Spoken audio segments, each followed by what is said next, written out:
donde su fuego no se apaga. Un cuento de May Sinclair.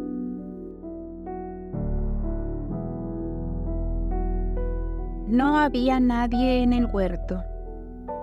Harriet Lake salió cuidadosamente por la puerta de hierro hacia el campo. Había hecho que el pestillo se deslizara en su cerradura sin hacer ruido. El sendero se inclinaba en un amplio arco desde la puerta del huerto hasta el campo, hasta el escalón bajo el saúco. George Waring la esperaba ahí.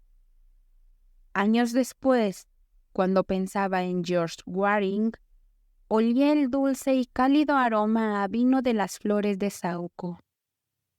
Años después, cuando olía las flores de saúco, veía a George Waring con su hermoso y amable rostro, como el de un poeta o un músico, sus ojos negro azulados y su cabello liso de color marrón oliva.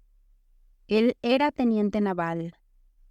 Ayer le había pedido que se casara con él, y ella había aceptado. Pero su padre no lo había hecho, y ella había venido a decirle eso y a despedirse antes de que él se fuera. Su barco debía zarpar al día siguiente. Él estaba ansioso y emocionado. No podía creer que algo pudiera detener su felicidad, que algo que él no quisiera pudiera suceder. «¿Y bien?», dijo él. «Es un verdadero monstruo, George. No nos dejará. Dice que somos demasiado jóvenes». «Yo cumplí 20 en agosto pasado», dijo él, indignado. «Y yo cumpliré 17 en septiembre. Y ahora es junio. Realmente somos bastante mayores. ¿Cuánto tiempo quiere que esperemos?» 3 años. 3 años antes de que podamos siquiera estar comprometidos. Podríamos estar muertos para entonces. Ella lo abrazó para que se sintiera seguro. Se besaron, y el dulce y cálido aroma a vino de las flores de saúco se mezcló con sus besos. Estaban apretados, muy juntos bajo el saúco. A través de los campos amarillos de mostaza, escucharon el reloj de la aldea dar las 7. Arriba, en la casa, un gong resonó. «Querido, debo irme», dijo ella. «Oh, quédate 5 minutos más». La apretó contra él. Duró 5 minutos y 5 más. Luego, él corría rápido por el camino hacia la estación. Mientras Harriet seguía lentamente el sendero del campo, luchando contra sus lágrimas. «Volverá en 3 meses», dijo ella. «Puedo soportar 3 meses». Pero él nunca regresó. Había algo mal con los motores de su barco, el Alexandra. 3 semanas después, se hundió en el Mediterráneo y George con él. Harriet dijo que ahora no le importaba cuánto tiempo le quedaba de vida. Estaba completamente segura de que sería pronto, porque no podía vivir sin él. Pasaron 5 años. Las 2 filas de árboles de haya se extendían a lo largo del parque, con un amplio camino verde entre ellas. Al llegar al centro, se ramificaban a la derecha e izquierda en forma de cruz, y al final del brazo derecho había un pabellón de estuco blanco con columnas y un frontón triangular como un templo griego. Al final del brazo izquierdo, la entrada oeste del parque, puertas dobles y una puerta lateral. Harriet, en su banco de piedra en la parte trasera del pabellón, podía ver a Stephen Philpotts, en el mismo instante en el que él pasaba por la puerta lateral. Él le había pedido que lo esperara ahí. Era el lugar que siempre elegía para leer sus poemas en voz alta. Los poemas eran un pretexto. Ella sabía lo que iba a decir y sabía lo que ella respondería. Había arbustos de saúco en flor en la parte trasera del pabellón, y Harriet pensaba en George Waring. Se decía a sí misma que George estaba más cerca de ella ahora de lo que jamás habría podido estar estando vivo. Si se casaba con Stephen, no sería infiel, porque amaba a Stephen con otra parte de sí misma. No era como si Stephen estuviera ocupando el lugar de George. Amaba a Stephen con su alma, de una manera sobrenatural. Pero su cuerpo temblaba como un cable estirado cuando la puerta se abrió y el joven se acercó a ella por el camino bajo los árboles de haya. Lo amaba. Amaba su delgadez, su oscuridad y blancura amarillenta, sus ojos negros iluminándose con la llama intelectual, la forma en que su cabello negro se peinaba hacia atrás desde su frente, la manera en que caminaba de puntillas, como si sus pies estuvieran levantados con alas. Se sentó a su lado. Ella podía ver cómo sus manos temblaban. Sentía que su momento estaba llegando. Había llegado. Quería verte a solas, porque hay algo que debo decirte. No sé muy bien cómo empezar. Sus labios se partieron. Jadeaba levemente. ¿Has oído hablar de Sybil Foster? Su voz salía a trompicones. No, no, Stephen. ¿Lo has hecho tú? Bueno, no lo había hecho hasta que supe que estaba bien. Solo lo supe ayer. ¿Supiste qué? Pues que ella me aceptará. Oh, Harriet, ¿sabes lo que es estar terriblemente feliz? Lo sabía. Lo había sabido justo antes de que él se lo dijera. Se quedó ahí, fría y rígida como una piedra, escuchando sus arrobos, escuchando su propia voz diciendo que estaba contenta. Pasaron 10 años. Harriet Lake estaba sentada esperando en el salón de una pequeña casa en Maida Valley. Allí había vivido desde la muerte de su padre 2 años antes. Estaba inquieta. Continuamente miraba el reloj para ver si ya eran las 4, la hora que Oscar Wade había fijado. No estaba segura de que él viniera después de haberlo enviado lejos el día anterior. Ahora se preguntaba por qué, cuando lo había enviado lejos el día anterior, lo había dejado venir hoy. Sus motivos no estaban del todo claros. Si realmente pensaba lo que había dicho entonces, no debería haberlo dejado venir de nuevo nunca más. Le había mostrado claramente lo que quería decir. Podía verse a sí misma, sentada muy erguida en su silla, elevada por una integridad apasionada, mientras él estaba frente a ella, con la cabeza agachada, avergonzado y derrotado. Podía sentir de nuevo el latido en su voz mientras seguía diciendo que no podía, que no podía. Él debía ver que no podía, que no, nada la haría cambiar de opinión. No podía olvidar que él tenía esposa, que debía pensar en Muriel. A lo que él había respondido salvajemente: no tengo por qué, eso ya terminó. Solo vivimos juntos por las apariencias. Y ella, con serenidad, con gran dignidad. Y por las apariencias, Oscar, debemos dejar de vernos. Por favor, vete. ¿Lo dices en serio? Sí, no debemos volver a vernos. Y él se había ido entonces, avergonzado y derrotado. Podía verlo, enderezando sus anchos hombros para afrontar el golpe, y sentía lástima por él. Se decía a sí misma que había sido innecesariamente dura.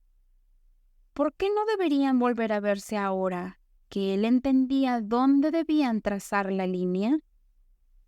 Hasta el día anterior, la línea nunca había sido muy claramente definida.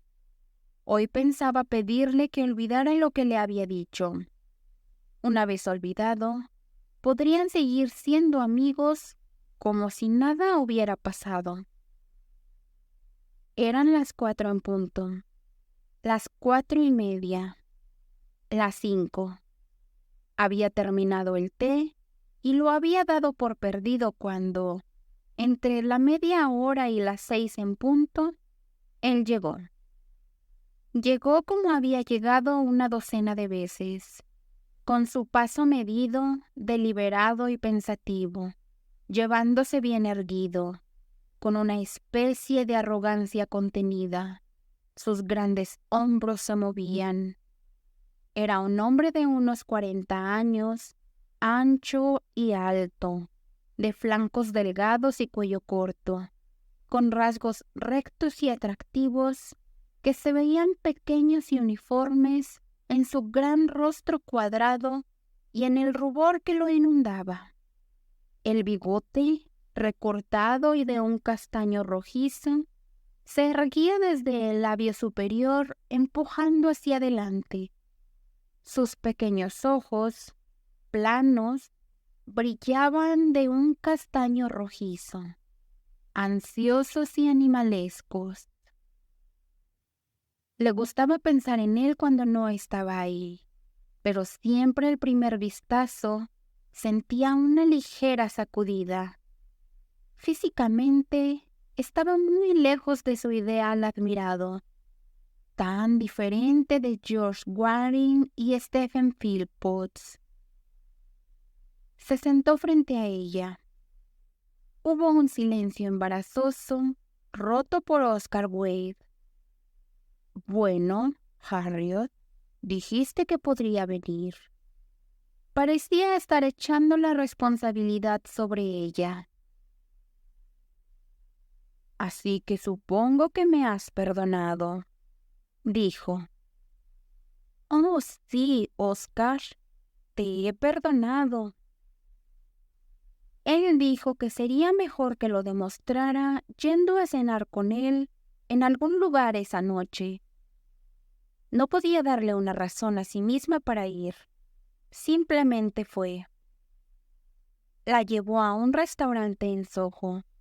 Oscar Wade cenó bien, incluso de manera extravagante, dándole a cada plato su importancia. Le gustaba su extravagancia. No tenía ninguna de las virtudes mezquinas. Se acabó. Su silencio ruborizado y avergonzado le decía lo que estaba pensando. Pero cuando la había visto llegar a casa, la dejó en la puerta del jardín. Había cambiado de opinión. No estaba segura de si estaba contenta o arrepentida. Había tenido su momento de exaltación justa y lo había disfrutado. Pero no hubo alegría en las semanas que siguieron. Había dejado a Oscar Wade porque no lo deseaba mucho.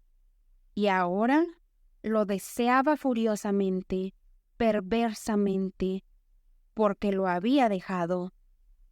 Aunque no se parecía en nada a su ideal, no podía vivir sin él. Cenó con él una y otra vez, hasta que conoció el restaurante Schnebler's de memoria.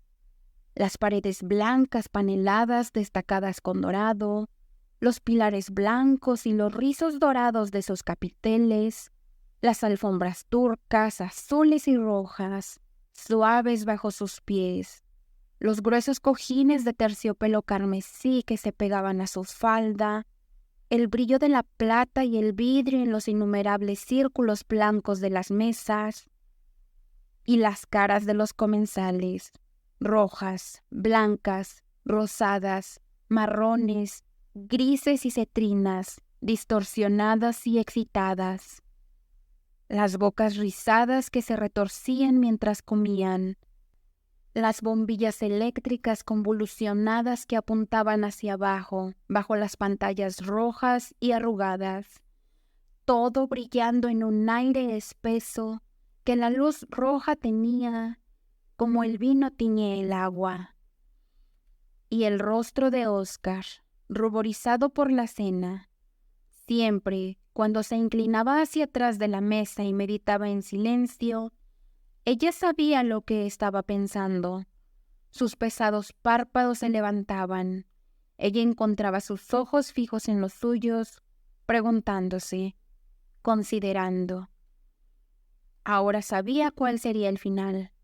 Pensaba en George Waring, en Stephen Philpotts y en su vida, estafada. No había elegido a Oscar. No lo había querido realmente. Pero ahora que él se había impuesto, no podía permitirse dejarlo ir. Desde que George murió, ningún hombre la había amado. Ningún otro hombre lo haría nunca. Y sentía pena por él cuando pensaba en él alejándose de ella, derrotado y avergonzado. Estaba segura, antes que él, del final, solo que no sabía cuándo, dónde ni cómo llegaría. Eso era lo que sabía Oscar. Llegó al final de una de sus noches, cuando habían cenado en un salón privado. Dijo que no podía soportar el calor y el ruido del restaurante público. Ella subió antes que él, por una escalera empinada, alfombrada de rojo, hasta una puerta blanca en el segundo rellano. De vez en cuando repetían la furtiva y oculta aventura. A veces lo encontraba en la habitación de arriba en el restaurante. A veces, cuando su sirviente estaba afuera, lo recibía en su casa en Maille de Vallée. Pero eso era peligroso. No se debía arriesgar demasiado a menudo. Oscar se declaró inconmensuradamente feliz. Harriet no estaba del todo segura. Este era el amor, lo que nunca había tenido, lo que había soñado, anhelado y deseado. Pero ahora que lo tenía, no estaba satisfecha. Siempre buscaba algo más allá de eso, algún éxtasis místico y celestial, siempre empezando a llegar y que nunca llegaba. Había algo en Oscar que la repelía, pero como lo había tomado como su amante, no podía admitir que se trataba de una cierta grosería. Miraba hacia otro lado y pretendía que no estaba ahí. Para justificarse, fijaba su mente en sus cualidades positivas, su generosidad, su fuerza, la forma en que había desarrollado su negocio de ingeniería. Le hizo llevarla por sus instalaciones y mostrarle sus grandes dinámicos. Le pidió que le prestara los libros que leía, pero siempre, cuando intentaba hablar con él le dejaba ver que eso no era para lo que ella estaba ahí. «Querida, no tenemos tiempo», decía. «Es una pérdida de nuestros momentos preciosos». Ella persistía. «Hay algo malo en todo esto si no podemos hablar el uno con el otro». Él estaba irritado. Las mujeres nunca parecen considerar que un hombre puede obtener toda la charla que quiere de otros hombres. Lo que está mal es nuestro encuentro en esta forma insatisfactoria.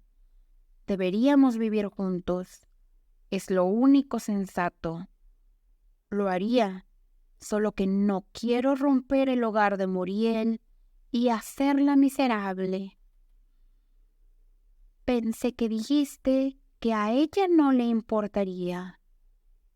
Querida, le importa su hogar, su posición y los niños. ¿Olvidas a los niños? Sí, había olvidado a los niños. Había olvidado a Muriel. Había dejado de pensar en Oscar como un hombre con esposa, hijos y hogar. Él tenía un plan. Su suegra venía a quedarse con Muriel en octubre y él se iría. Iría a París y Harriet debería ir ahí con él. Podía decir que iba por negocios. No había necesidad de mentir sobre ello. Tenía negocios en París. Alquiló habitaciones en un hotel de la Rue de Rivoli. Pasaron ahí 2 semanas. Durante 3 días, Oscar estuvo locamente enamorado de Harriet y Harriet de él. Mientras yacía despierta, encendía la luz y lo miraba mientras él dormía a su lado. El sueño lo hacía hermoso e inocente. Cubría su grosería con una fina y suave capa. Hacía que su boca fuera suave. Ocultaba completamente sus ojos. En 6 días se había producido la reacción. Al final del 10º día, Harriet, regresando con Oscar de Montmartre, estalló en un ataque de llanto. Cuando la interrogaron, respondió salvajemente que el Hotel Saint-Pierre era horriblemente feo. Le estaba poniendo los nervios de punta. Afortunadamente, Oscar explicó su estado como fatiga después de la excitación. Intentó creer que estaba miserable porque su amor era más puro y espiritual que el de Oscar. Pero todo el tiempo sabía perfectamente que había llorado de puro aburrimiento. Estaba enamorada de Oscar y Oscar la aburría. Oscar estaba enamorado de ella y ella lo aburría. En el trato cercano, día tras día, cada uno se revelaba al otro como un aburrimiento increíble. Al final de la 2ª semana, comenzó a dudar si alguna vez había estado realmente enamorada de él. Su pasión volvió por un tiempo después de que regresaron a Londres. Liberados de la tensión antinatural que les impuso París, se convencieron de que sus temperamentos románticos se ajustaban mejor a la vida anterior de aventuras casuales. Luego, gradualmente, el sentido del peligro comenzó a despertar en ellos. Vivieron en un temor perpetuo, cara a cara con todas las posibilidades de ser descubiertos. Se atormentaron a sí mismos y a cada uno imaginando posibilidades que nunca habrían considerado en sus primeros momentos de entusiasmo. Era como si empezaran a preguntarse si valía la pena correr tales riesgos terribles, por todo lo que obtenían a cambio. Oscar seguía jurando que si hubiera estado libre se habría casado con ella. Señaló que, en cualquier caso, sus intenciones eran regulares. Pero ella se preguntaba, ¿me casaría con él? El matrimonio sería el Hotel Saint-Pierre una vez más, sin ninguna posibilidad de escape. Pero, si no se casaba con él, ¿estaba realmente enamorada de él? Esa era la prueba. Quizás fuera una buena cosa que él no estuviera libre. Luego se decía a sí misma que esas dudas eran mórbidas y que la pregunta no se plantearía. Una noche, Oscar la llamó para verla. Había venido a decirle que Muriel estaba enferma. ¿Gravemente enferma? Me temo que sí. Es pleuresia. podría convertirse en neumonía. Lo sabremos de una forma u otra en los próximos días. Un miedo terrible se apoderó de Harriet. Muriel podría morir de su pleuresia, y si Muriel moría, ella tendría que casarse con Oscar. Él la miraba de manera extraña, como si supiera lo que ella estaba pensando, y ella podía ver que el mismo pensamiento le había ocurrido a él, y que él también estaba asustado. Muriel se recuperó, pero su peligro les había iluminado. La vida de Muriel ahora era inconcebiblemente preciosa para ambos. Ella se interponía entre ellos, y esa unión permanente que temían y aún así no tendrían el valor de rechazar. Después de la iluminación, la ruptura. Vino de Oscar, una noche cuando estaba con ella en su salón. «Harriet», dijo, «¿sabes qué? Estoy pensando seriamente en sentar cabeza». «¿A qué te refieres con sentar cabeza?» «A arreglar las cosas con Muriel. Pobre chica, ¿nunca se te ha ocurrido que este pequeño asunto nuestro no puede durar para siempre?» «¿No quieres que siga?» «No quiero tener ninguna hipocresía al respecto. Por el amor de Dios, seamos directos. Si se ha terminado, se ha terminado.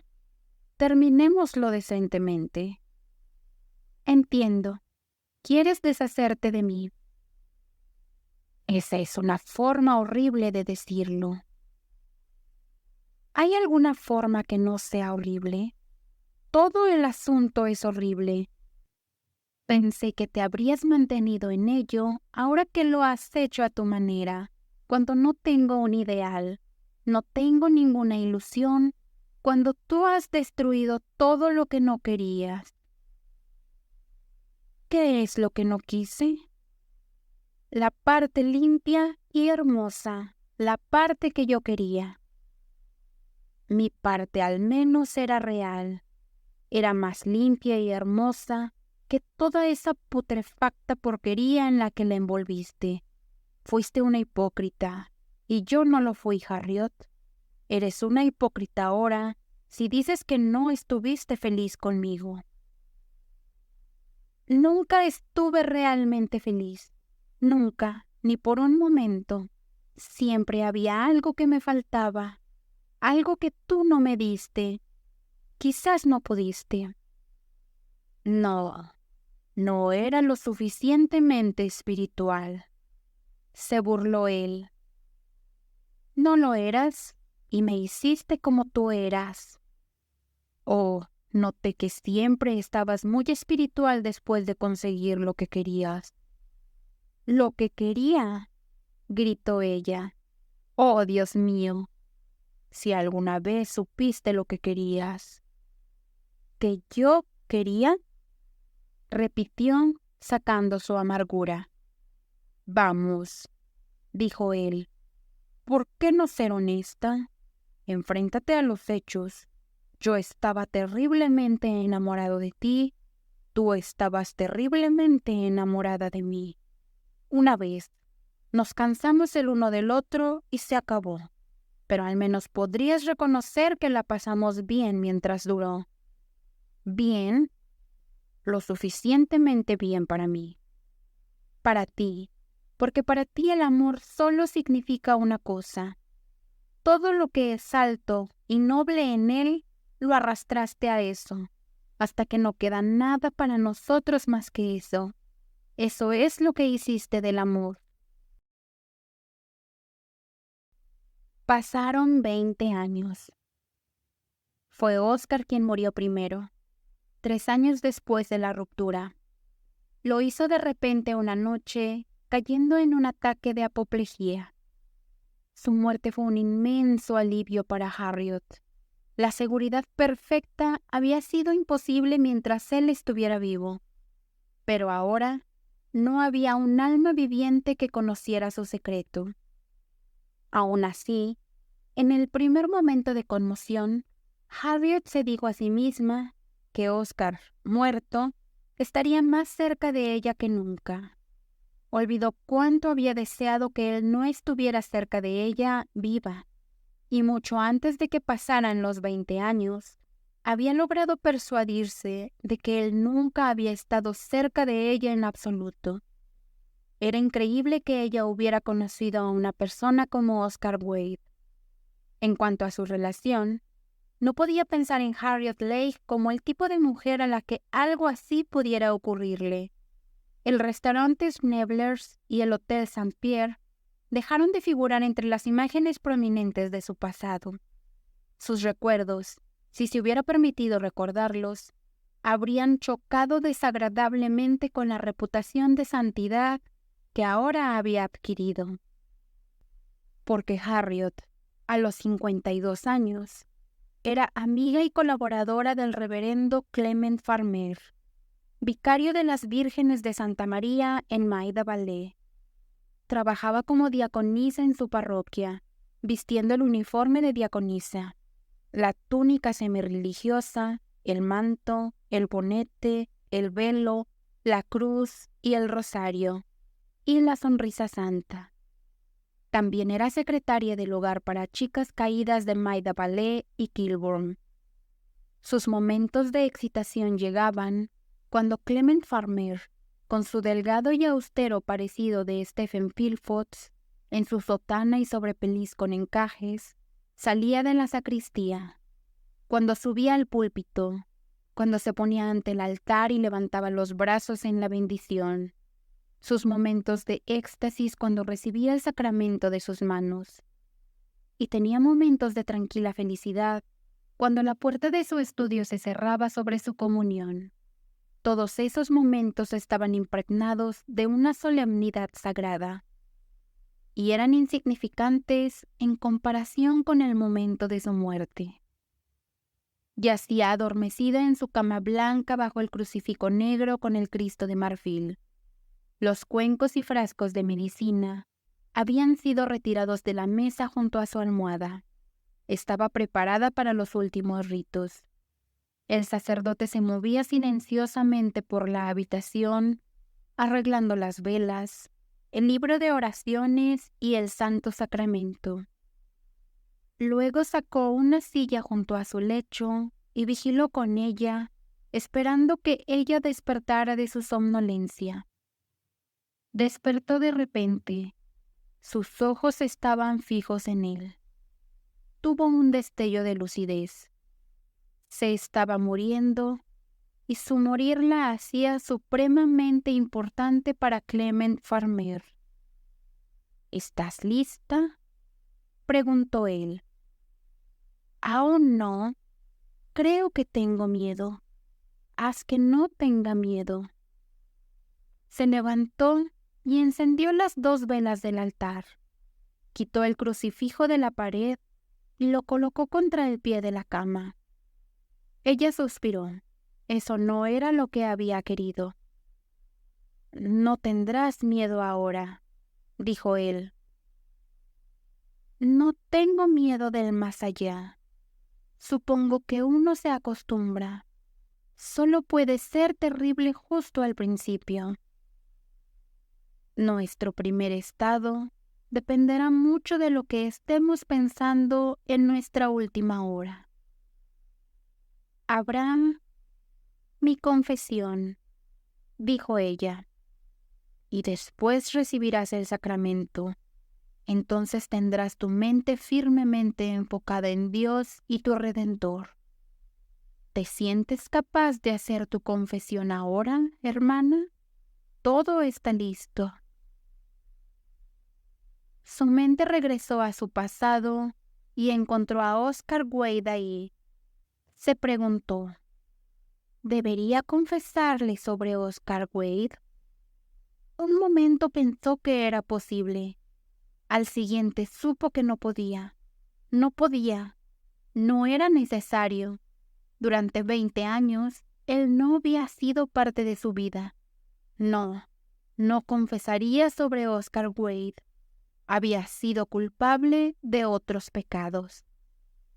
Hizo una selección cuidadosa. He escuchado demasiado la belleza de este mundo. He fallado en caridad hacia mis pobres chicas, debido a mi intensa repugnancia hacia su pecado. He pensado, a menudo, en personas a las que amo, cuando debería haber estado pensando en Dios. Después de eso recibió el sacramento. Ahora, dijo él, no hay nada de qué temer. No tendré miedo si tú sostienes mi mano. Él la sostuvo, y ella permaneció quieta un largo tiempo con los ojos cerrados. Luego él la oyó murmurar algo. Se inclinó cerca.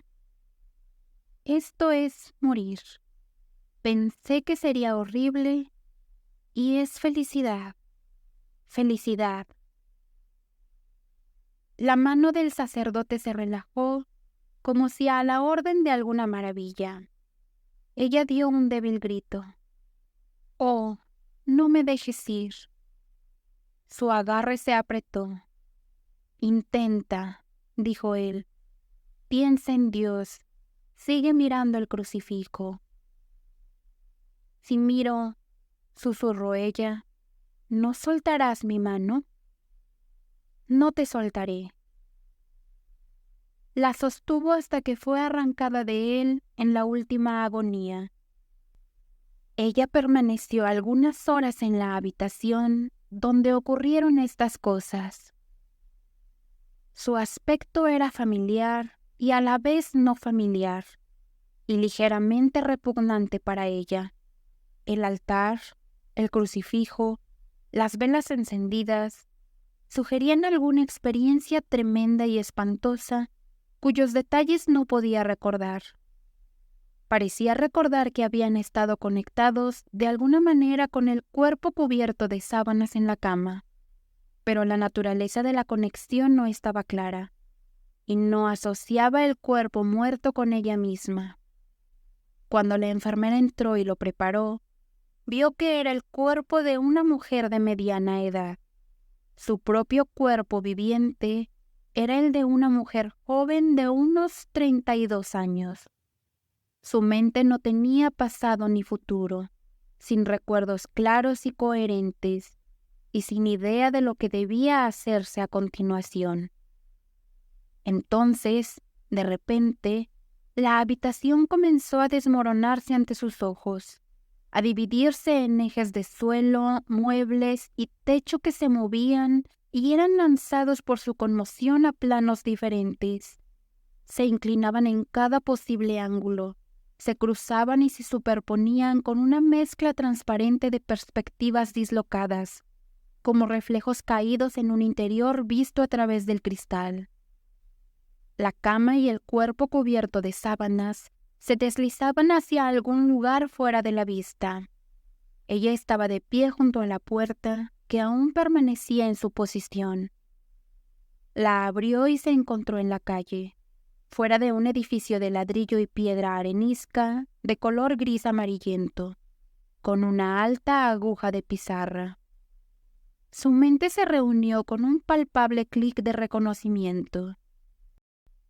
Este objeto era la iglesia de Santa María en Maidaville. Podía oír el zumbido del órgano. Abrió la puerta y entró. Había regresado a un espacio y tiempo definidos, y había recuperado una sección limitada de memoria coherente. Recordaba las filas de bancos de pino pitch con sus picos góticos y molduras, las paredes y columnas de color piedra con su estencilado en chocolate, los aros de luces colgantes a lo largo de los pasillos de la nave, el altar mayor con sus velas encendidas y la cruz de latón pulido, brillando. Estas cosas eran de alguna manera permanentes y reales, ajustadas a la imagen que ahora tomaba posesión de ella. Sabía por qué había venido ahí. El servicio había terminado, el coro se había ido, el sacristán se movía ante el altar, apagando las velas. Caminó por el pasillo central hasta un asiento que conocía bajo el púlpito. Se arrodilló y cubrió su cara con las manos. Mirando de reojo a través de sus dedos, pudo ver la puerta de la sacristía a su izquierda, al final del pasillo norte. La observó fijamente. Arriba, en el coro, el organista sacaba lentamente el recesional, de forma suave, hasta su final en los 2 acordes solemnes y vibrantes. La puerta de la sacristía se abrió, y Clement Farmer salió, vestido con su alba negra.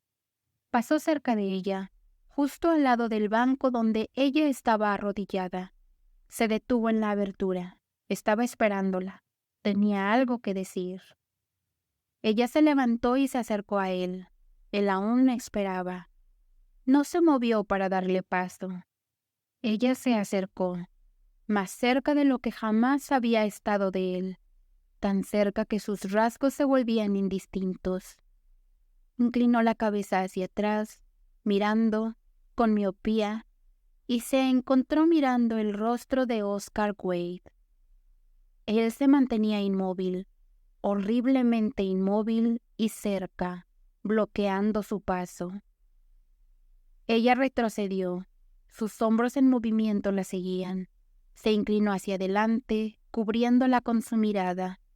Ella abrió la boca para gritar y no salió ningún sonido. Tenía miedo de moverse por si él se movía con ella.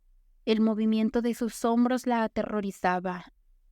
Uno a uno, las luces en los pasillos laterales se apagaban. Las luces en el pasillo central serían las siguientes. Se habían ido. Si no se escapaba, quedaría atrapada ahí con él, en la oscuridad espantosa. Se dio la vuelta y se dirigió hacia el pasillo norte, tanteando, sujetándose del borde del libro. Cuando miró atrás, Oscar Wade no estaba ahí. Entonces recordó que Oscar Wade estaba muerto.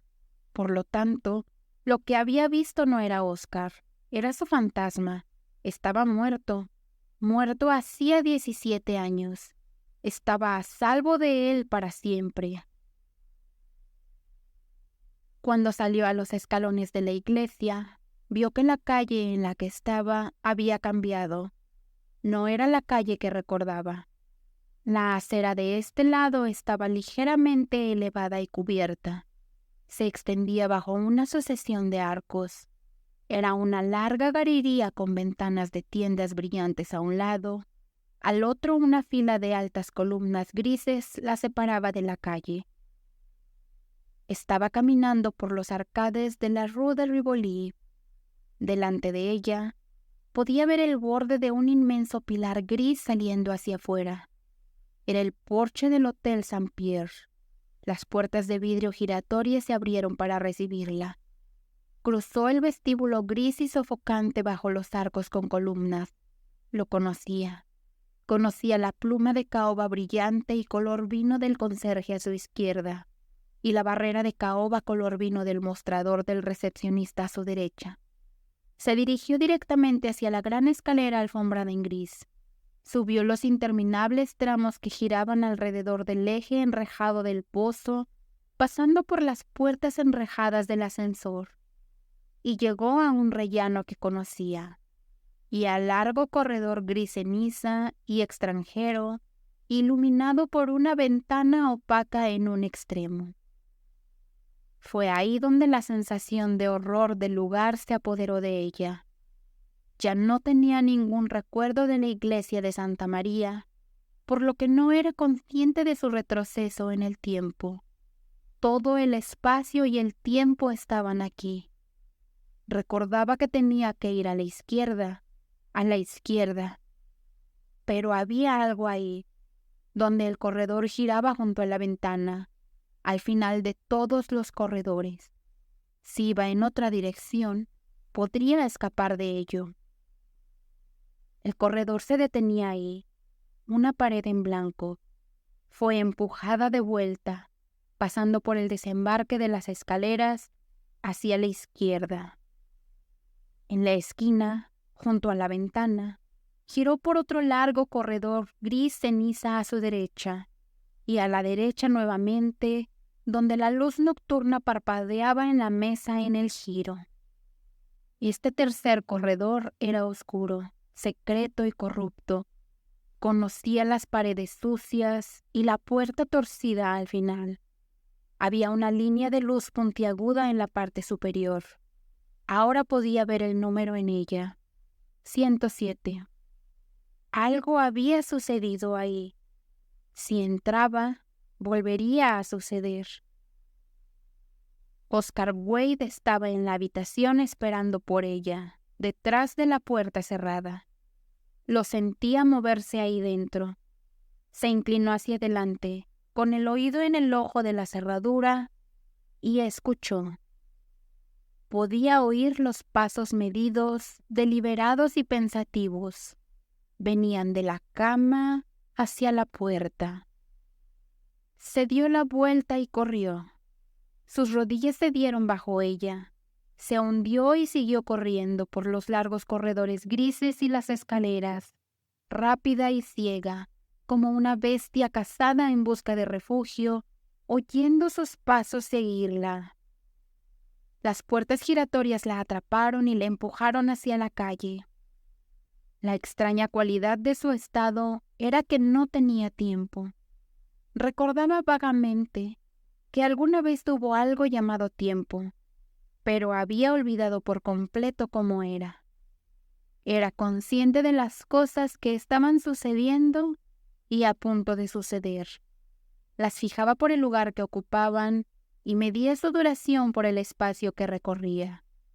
Así que ahora pensaba, si tan solo pudiera volver y llegar al lugar donde no había sucedido, volver más atrás. Ahora caminaba por un camino blanco que iba entre amplios bordes de césped. A la derecha e izquierda estaban las largas líneas en rampa de las colinas, curva tras curva, brillando en una fina bruma. El camino descendía hacia el Valle Verde, subía por el puente arqueado sobre el río. Más allá, veía los aleros gemelos de la casa gris sobresalir sobre el alto muro del jardín gris. La alta puerta de hierro estaba delante de ella, entre los pilares de piedra rematados con bola. Y ahora estaba en una habitación grande de techo bajo, con las persianas corridas. Estaba de pie frente a la amplia cama doble. Era la cama de su padre. El cuerpo muerto, estirado en el medio bajo la sábana blanca corrida, era el cuerpo de su padre. El contorno de la sábana descendía desde la punta de los dedos de los pies hacia la espinilla y desde el alto puente de la nariz hasta el mentón. Levantó la sábana y la dobló de nuevo sobre el pecho del muerto. El rostro que vio entonces era el rostro de Oscar Wade, inmóvil y aislado en la inocencia del sueño, la suprema inocencia de la muerte. Lo miró fijamente, fascinada, con una fría y despiadada alegría. Oscar estaba muerto. Recordaba cómo solía yacer así junto a ella, en la habitación del Hotel Saint-Pierre, de espaldas con las manos plegadas sobre su cintura, la boca medio abierta, su gran pecho subiendo y bajando. Sí, él estaba muerto. Nunca volvería a suceder. Estaría a salvo. El rostro muerto la asustaba, y estaba a punto de cubrirlo de nuevo, cuando percibió un leve movimiento, un ritmo ascendente y descendente.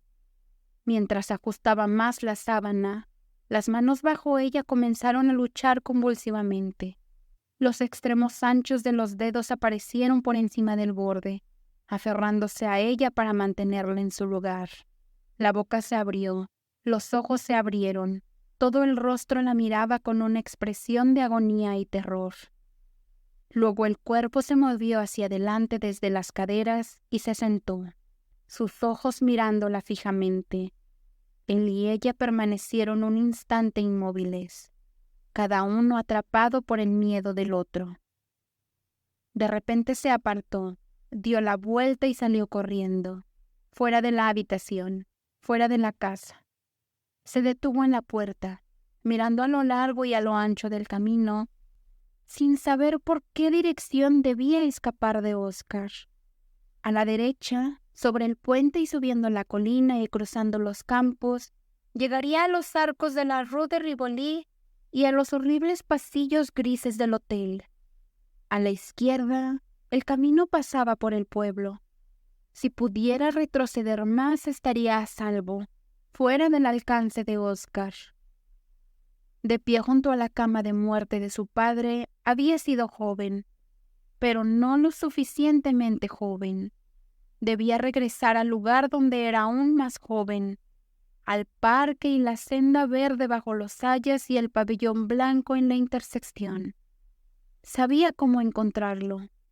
Al final del pueblo, la carretera principal se extendía hacia la derecha y la izquierda, este y oeste, bajo las murallas del parque. La puerta sur estaba ahí en la cima, mirando hacia la calle estrecha.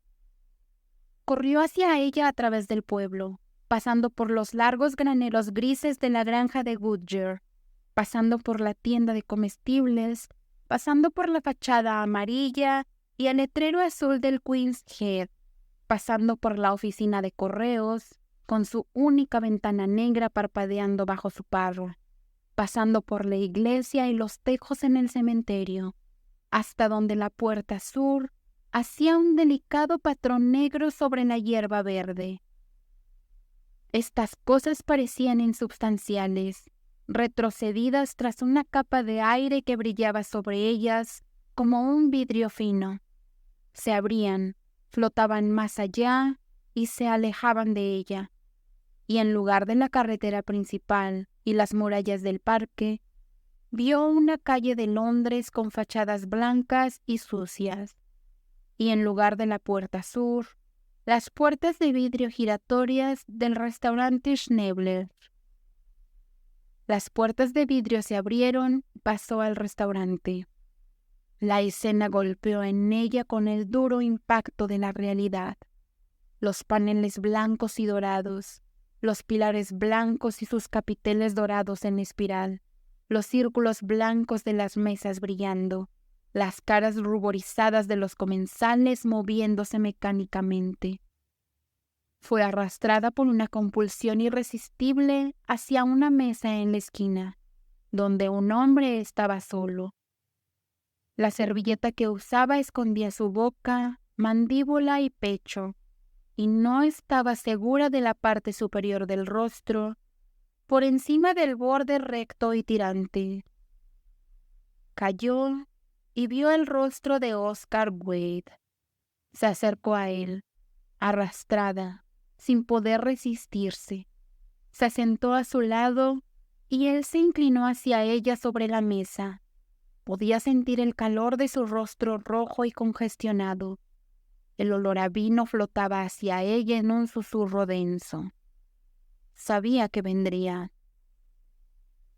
Comió y bebió con él en silencio, mordisqueando y bebiendo lentamente, postergando el abominable momento en que terminaría. Finalmente se levantaron y se enfrentaron. Su voluminoso cuerpo estaba frente a ella, por encima de ella. Casi podía sentir la vibración de su poder. «Vamos», dijo. «Vamos». Y ella fue delante de él, lentamente, deslizándose a través del laberinto de las mesas, oyendo detrás de ella el paso medido, deliberado y pensativo de Oscar. La empinada escalera alfombrada de rojo se alzaba frente a ella. Se desvió de ella, pero él la giró de vuelta. «¿Conoces el camino?», dijo. En la cima de la escalera, encontró la puerta blanca de la habitación que conocía. Reconocía las largas ventanas custodiadas por cortinas de muselina recogidas. El espejo dorado sobre la chimenea que reflejaba grotescamente la cabeza y los hombros de Oscar entre dos bebés de porcelana blanca, con extremidades bulbosas y lomos adornados. Reconocía la mancha extendida en la alfombra grisácea junto a la mesa, el desaliñado e infame sofá detrás de la pantalla. Se movían por la habitación dando vueltas y vueltas en ella, como bestias en una jaula, incómodos, hostiles, evitando el contacto entre ellos. Finalmente se quedaron quietos, él en la ventana, ella en la puerta, con la longitud de la habitación entre ellos. «No sirve de nada que te escapes así», dijo él. «No podría haber otro final para esto, para lo que hicimos. Pero eso se acabó. Se acabó allí, pero no aquí. Se acabó para siempre. Hemos terminado con ello para siempre. No hemos terminado. Tenemos que empezar de nuevo y seguir, y seguir. Oh, no, no, cualquier cosa menos eso. No hay nada más. No podemos, no podemos. ¿No recuerdas cómo nos aburría?» ¿Recordar? ¿Crees que te tocaría si pudiera evitarlo? Para eso estamos aquí.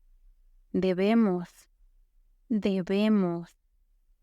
No, no, me escaparé. Ahora. Se giró hacia la puerta para abrirla. «No puedes», dijo él.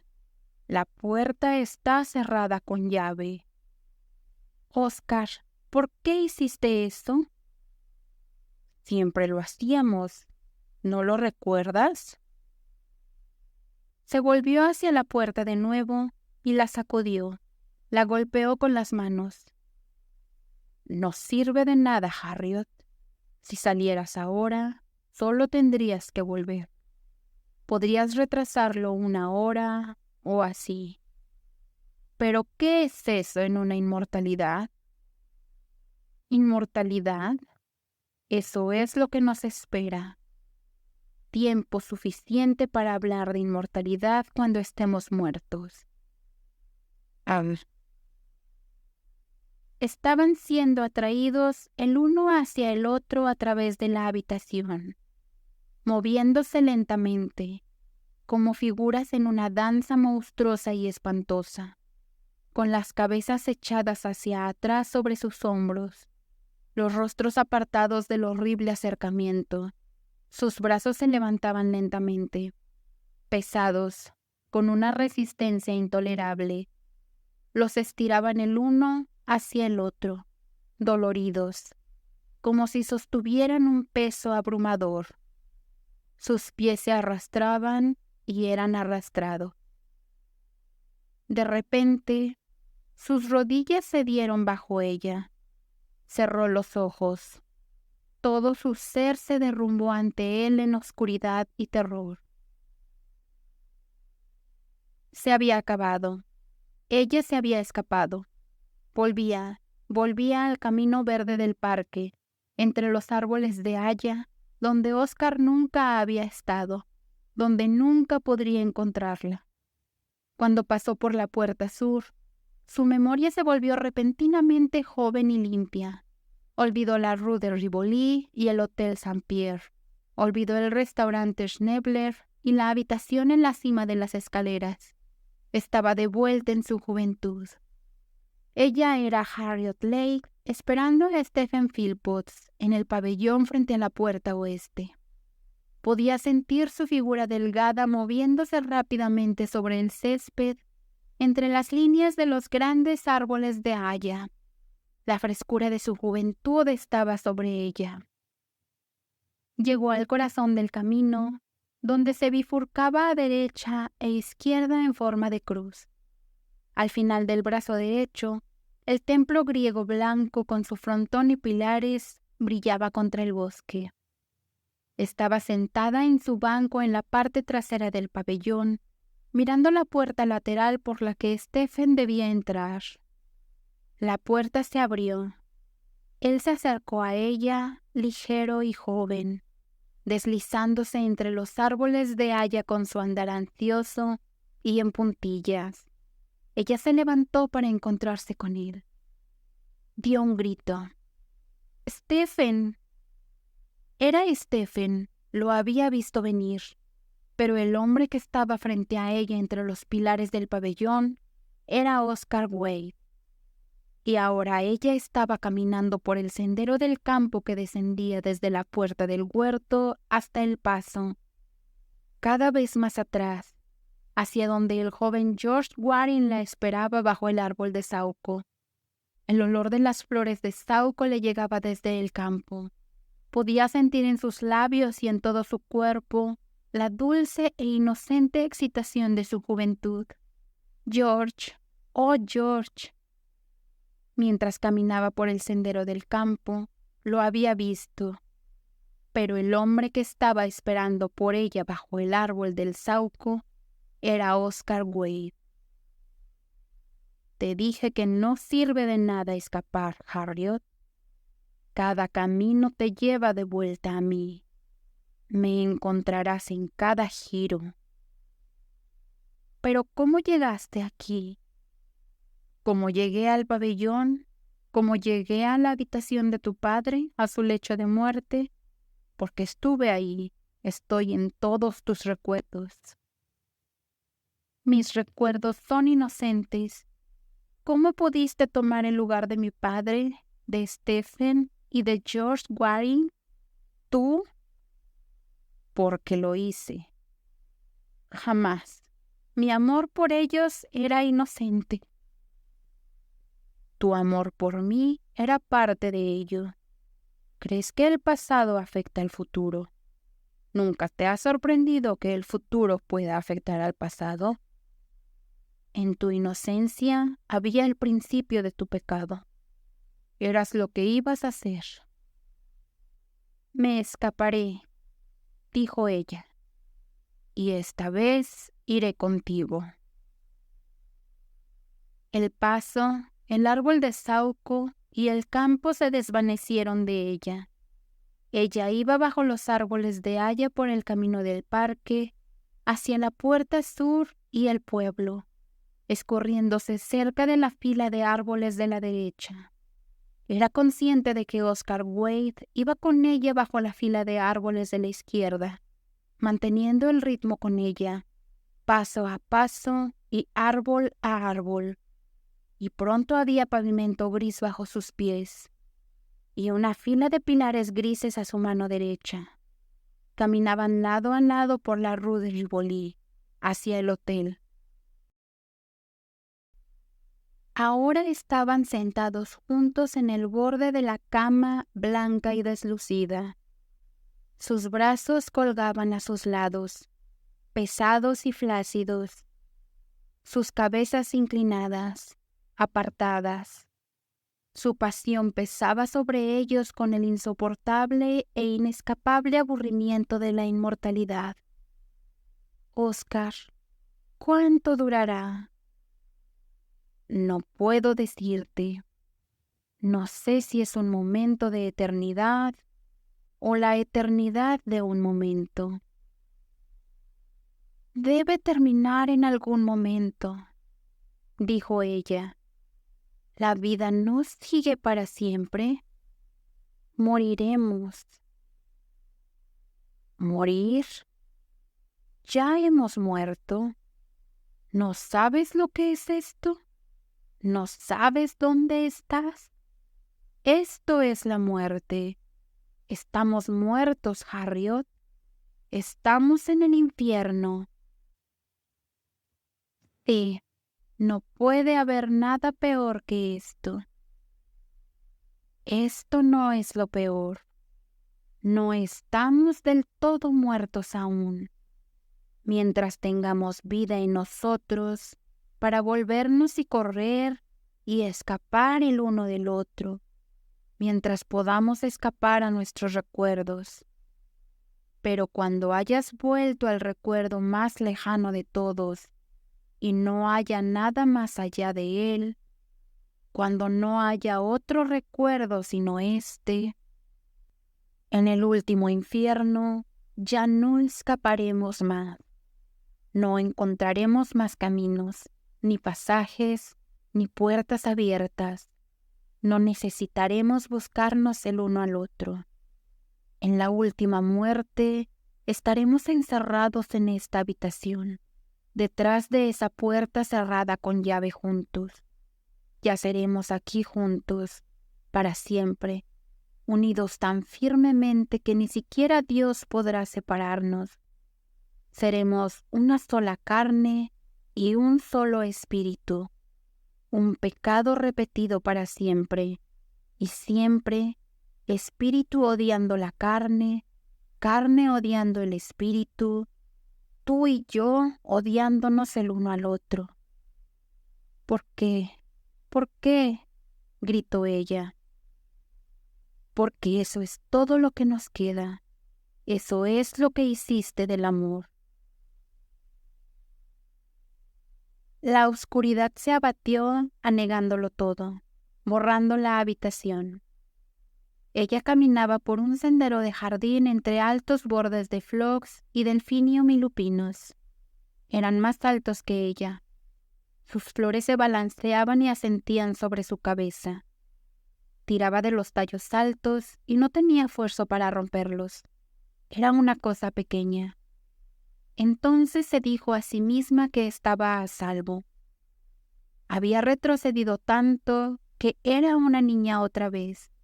Tenía la inocencia en blanco de la infancia. Ser una niña, agacharse bajo las cabezas de los lupinos, ser en blanco e inocente, sin memoria, era estar a salvo. El sendero la llevó a través de un seto de tejo a un césped verde brillante.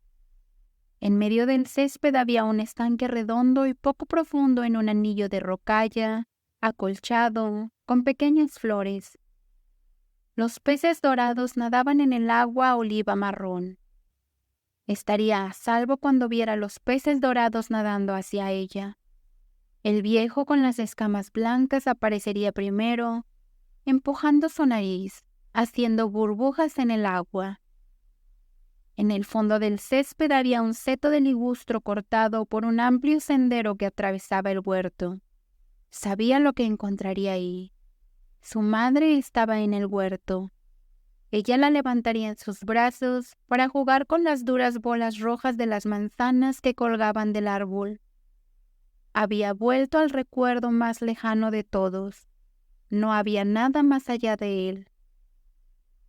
Había una puerta de hierro en la pared del huerto. Conduciría a un campo.